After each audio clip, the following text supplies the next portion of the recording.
Hello, everybody. First off, I think we need to have. Well, I've got some sad news for you. Nigel has gone on to a better place. Yes. Yesterday, I was reading the combined works of Voltaire, Erasmus, and Rousseau, and the whole Europeanness of it was just too much for him, and he erupted and dribbled down my face. No, that's not what happened at all. I was putting my jumper on and he got caught on the neck thing and just... So, minute silence. That's enough. He doesn't deserve a minute silence. He deserves stringing up Mussolini style. But we're civilized. We don't do that in this country. So, you can't see it, but I can because it's just there. I've got my Christmas tree up and I'm actually... people who know me will tell you that I am the Grinch personified, but I'm actually feeling quite Christmassy. So I'm hoping that this time next year I'll be able to say to you, Happy Christmas to EU. Because we'll still be in. I can't claim credit for that. It was on a jumper, what I saw. Sue me. Yeah, my Christmas tree, I got it from Norway. You know, I was going to get an Eastern European one, but then, you know, I didn't like to. Just don't know what the carrying do, yeah. So, first things first, you guys should read this book, How to Stop Brexit by Nick Clegg. I am kind of halfway through, but it's the print is very big, if you can see. It's got 133 pages. You could read it in an evening if you were so inclined. And it's actually not written for kind of fanatical Remainers like me or swivel-eyed hard right leavers. It's written for the people in the middle who maybe voted leave because... you know, they thought it was a good idea, and now they're realising it's not what they voted for, or people who voted Remain, but are now kind of like, oh, let's just get on with it. This book is for you. I cannot recommend it highly enough. It's not dry at all. It's interesting. It's well written. Read it. Read it. And it's reasonably priced. I believe it was, yes, $8.99 from all good booksellers. I feel like I'm on QVC. What we've got here, Linda, is a beautiful book, How to Stop Brexit. It's nice, different, unusual. Right, so this deal, it's great if you're in Northern Ireland, I guess, because you get to keep your EU citizenship. I didn't realise that people in Northern Ireland have an automatic right to become a citizen of the Republic of Ireland, so they're okay. If you are an EU citizen in the UK, it's somewhat better, but it's okay, but there's still lots of loose ends. Like if you start a relationship with someone and you want them in the future and you want them to join you in the UK, will you have that right? Like the Court of Justice of the European Union is still, it's very not sorted out. Sorry, couldn't think of anything better to say.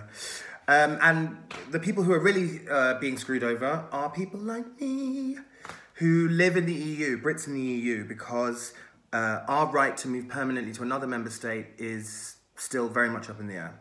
And the thing is, the UK government is not going to negotiate for us because they're ultimately trying to take away rights from EU citizens in the UK, so they then can't turn around and say, but we want like our people to have like the same rights as they got now. Doesn't work like that. The only people standing up for us are the European Parliament. So we need to keep up pressure on them. Write to Guy Verhofstadt. I've given you his email address 1,000 times. I don't have, contrary to popular belief, I don't have the time to write 10 letters a day.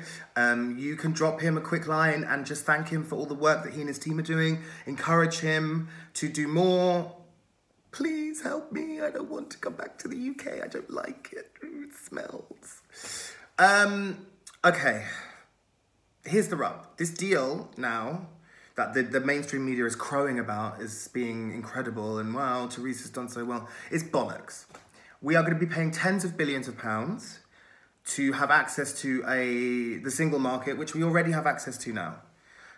Tens of billions of pounds, which we could actually be using to fund our NHS, to fund our schools and other public services, right? Now, give me a minute. I was on Twitter yesterday and I was reading the feed of a gentleman named Steve Bullock, who is a flaxen-haired genius, in my humble opinion. And he was talking about something called the Overton window, right? Now, the Overton window is also known as the window of discourse. I'm just reading from my iPad.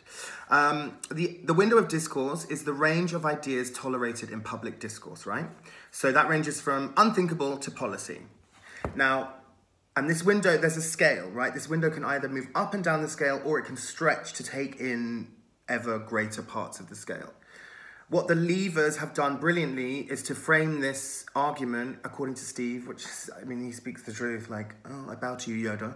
What the Leavers have done brilliantly is to frame this as being a choice between this disastrous hard Brexit, which we've now thankfully avoided, or soft Brexit.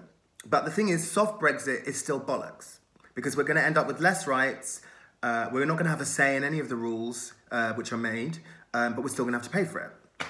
So what we have to do is to shift the window back to say that there is this disastrous Brexit, which is still disastrous, this supposedly amazing deal, or we keep the status quo.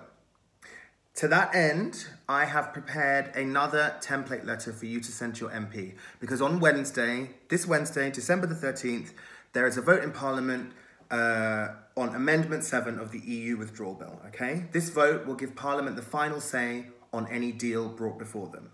So when Theresa comes back from Brussels in October next year with this deal, which will inevitably be worse than what we have now, Parliament can say no, no, no, no, no, and throw her, hopefully, off a balcony. And we can either have a second referendum or we can just cancel the same thing. So, you know, the next 3 days are crucial, and then after that, the next 10 months up to October are crucial as well. It's just crucial this whole time. So, you know what to do. Subscribe to my channel, like, share, comment, yeah. And send this letter. I'll post it in the comments box below with the link for your MP. And let's really make Britain great again. In a good way, in a way that involves everybody and doesn't involve an orange man-child and a stupid wall. Okay, peace and love. Ciao.